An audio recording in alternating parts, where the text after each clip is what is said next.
The last train always sounded lonelier than the rest. Rashid knew its rhythm by heart, the long metallic sigh, the impatient rattle, the fading echo that meant another chance gone. That night, he was supposed to be on it. His shift at the warehouse had run late, his phone battery was nearly dead, and his 8-year-old daughter Amina was waiting at home with a neighbor who couldn't stay much longer. He stood on platform 3, watching the train doors slide open. Then he saw her. She was standing too close to the edge, one heel tilted awkwardly over the yellow line, her hand pressed against the pillar as if the world had shifted beneath her feet. Her coat, expensive, he noticed without knowing why, hung loosely off her shoulders. Even from a distance, something felt wrong. People walked around her. No one stopped. Rashid hesitated. The train doors beeped. He thought of Amina. Her sleepy voice. The promise he'd made to always come home. Then the woman swayed. The decision made itself. He ran. "Hey, careful," he called, reaching her just as her knees buckled. The train doors shut behind him with a mechanical finality. He didn't turn to look. He caught her before she hit the ground. Her weight was lighter than he expected. "Miss? Can you hear me?" Her eyes fluttered open, unfocused, searching.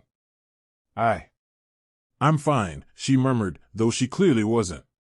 "You're not fine," he said gently. "Sit down." He guided her to a bench. Up close, he noticed the details, perfectly manicured nails, a faint scent of something floral and expensive, and a face that carried both strength and exhaustion.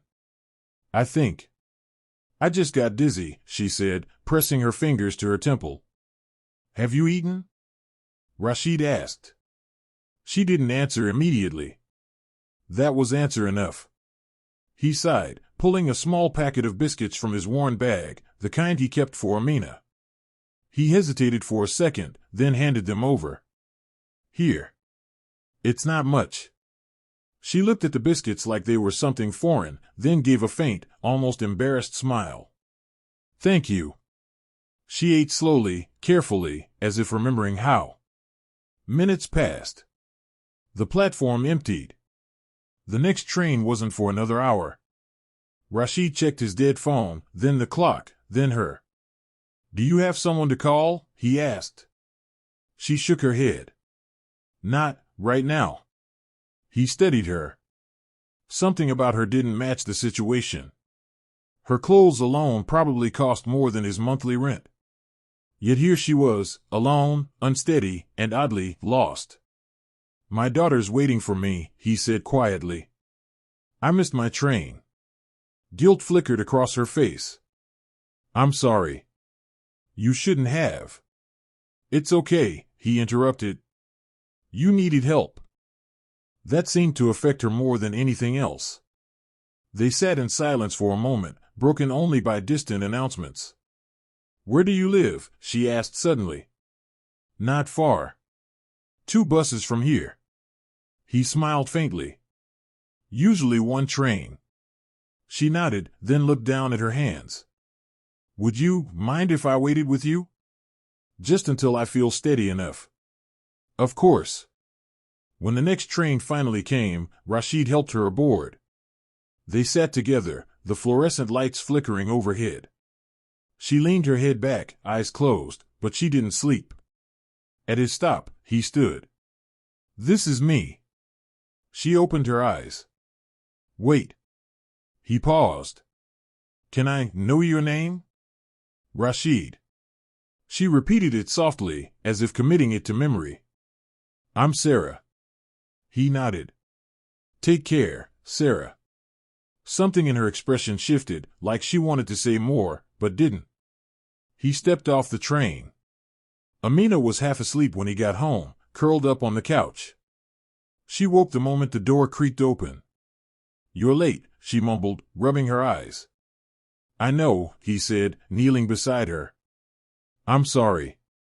She steadied his face. "Did something happen?" He hesitated, then smiled. "I helped someone." Amina considered that, then nodded approvingly. "That's good." He tucked her into bed that night with a strange feeling in his chest, part worry, part warmth.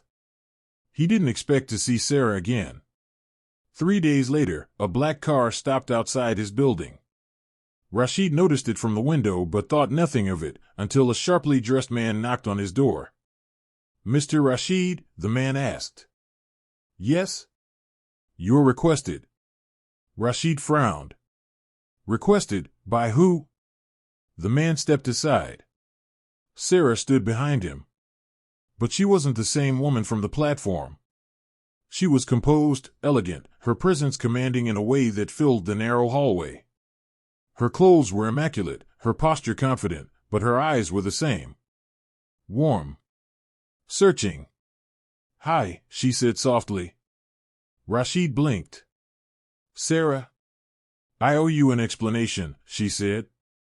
Inside his small apartment, Sarah looked around, not with judgment, but with a kind of quiet attention that made Rashid suddenly self-conscious. Amina peeked from behind a curtain. Sarah noticed and smiled. "You must be Amina." Amina stepped forward cautiously. "Who are you?" Sarah glanced at Rashid, then back at the child. "Someone your father helped when no one else did." Rashid crossed his arms. "What's going on?" Sarah took a breath. "My full name is Sarah Malik." It meant nothing to him until the man beside her added, "CEO of Malik Holdings." Rashid's stomach dropped. He'd heard the name. Everyone had. "You're that Sarah Malik?" he asked. She nodded. "Yes." Silence filled the room. "That night," she continued, "I had just come from a board meeting. I hadn't eaten in over a day. Stress caught up with me." She looked at him directly. "But that's not the important part." Rashid waited. "You didn't know who I was," she said. "You didn't hesitate. You missed your last train for a stranger." He shrugged, uncomfortable. "Anyone would have." "No," she said firmly. "They didn't." That landed heavier than he expected. Sarah reached into her bag and placed an envelope on the table. "I want to help," she said. Rashid didn't touch it. "I didn't help you for money." "I know," she replied gently. "That's exactly why I'm here." He looked at Amina, then back at Sarah. "What kind of help?" Sarah smiled slightly. "A better job. Flexible hours. Education support for Amina. Stability." She paused. "Not charity.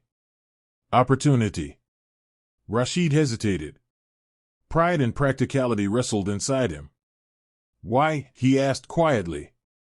Sarah's gaze softened. "Because kindness like yours changes people. It changed me." Amina tugged at his sleeve. "Abu, she seems nice." He exhaled slowly. For the first time in years, the future didn't feel like something closing in, it felt like something opening. Rashid picked up the envelope. "Okay," he said. Sarah smiled, not the polished smile of a billionaire, but something real, something human.